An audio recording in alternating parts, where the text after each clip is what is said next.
دعا کی بات بعد میں ہے، قبولیت پہلے نازل ہو جاتی ہے۔ جبریل امین نے کی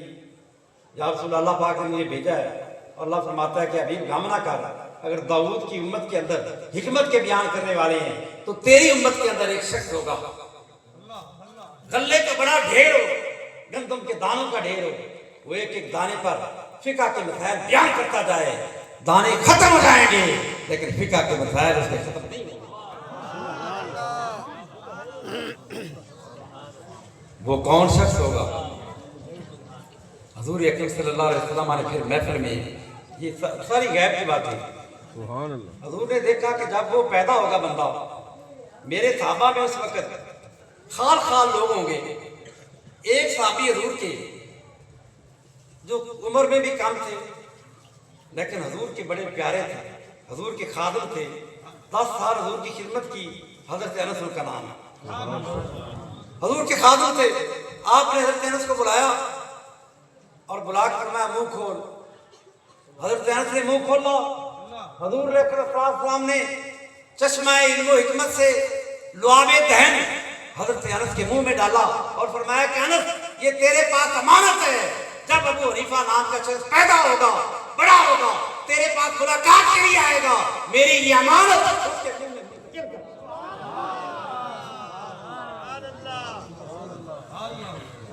یہ فیضان نبوی ہے۔ داتا صاحب نے بھی اس فیضان کو بیان کیا۔ آپ فرماتے ہیں کہ ملک شام میں گیا، حضرت بلال رضی اللہ تعالیٰ عنہ کی مزار پہ پتہ چلا کہ بزرگوں کے مزاروں پر جانا یہ داتا صاحب کی بھی سنت ہے۔ اور امام اعظم کتنے بڑے امام ہیں کہ جن کے مقلدین داتا صاحب جیسے بزرگ ہیں، خواجہ معین الدین اجمیری جیسے بزرگ ہیں، بابا فرید الدین گنج شکر جیسے بزرگ جن کے پیروکار ہیں، حضرت معروف کچھی جن کے پیروکار ہیں۔ تو فرماتے ہیں کہ میں مراقبہ کیا میں نے حضرت بلال کے مزار پر، ساری رات گزارنی تھی، بیٹھے بیٹھے اونگ آ گئی، میں نے خواب میں دیکھا کہ یوں لگا بیٹھا تو تھا حضرت بلال کے سرانے، ان کے قدموں میں بیٹھا تھا، ملک شام میں بیٹھا تھا، دمشق شہر میں، لیکن مجھے یوں لگا کہ جیسے میں مکہ پاک میں ہوں اور مسجد حرام میں ہوں۔ میرا منہ ہے باب ابی شیبہ کی طرف، اچانک میں نے دیکھا کہ حضور سید عالم صلی اللہ علیہ وسلم آپ جلوہ کا تشریف لا رہے ہیں، اور اس انداز میں تشریف لا رہے ہیں کہ حضور نے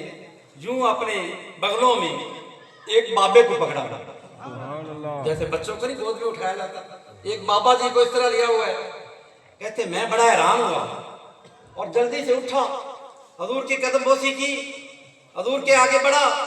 اور دل میں خیال آیا یہ کون ہے؟ تو اس غیب دان نبی نے میرے سوال کرنے کے بغیر آقا نے بتایا، فرمایا کہ علی اجمیری حیران نہ ہو، یہ تیرا بھی امام ہے اور تیرے علاقے والوں کا امام ابو حنیفہ۔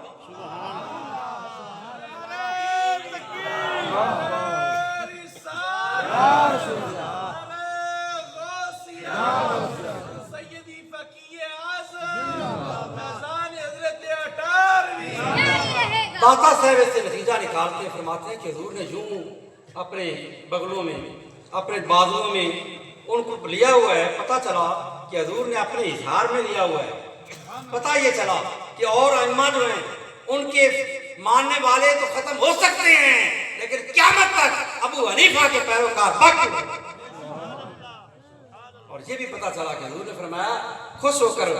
اور مجھے فرمایا کہ تیرا امام ہے، پتہ چلا کہ حضور کی خاص نظر ہے، حنفیوں پر نظر ہے، امام اعظم پر نہیں۔ دوستان گرامی قدر، پھر حضور علیہ السلام نے کیا کیا بشارتیں دی، فرمایا ہوا سراج الامہ، ہوا سراج الامہ، ہوا سراج الامہ، کہ یہ امت کا سورج اور سراج اور چراغ۔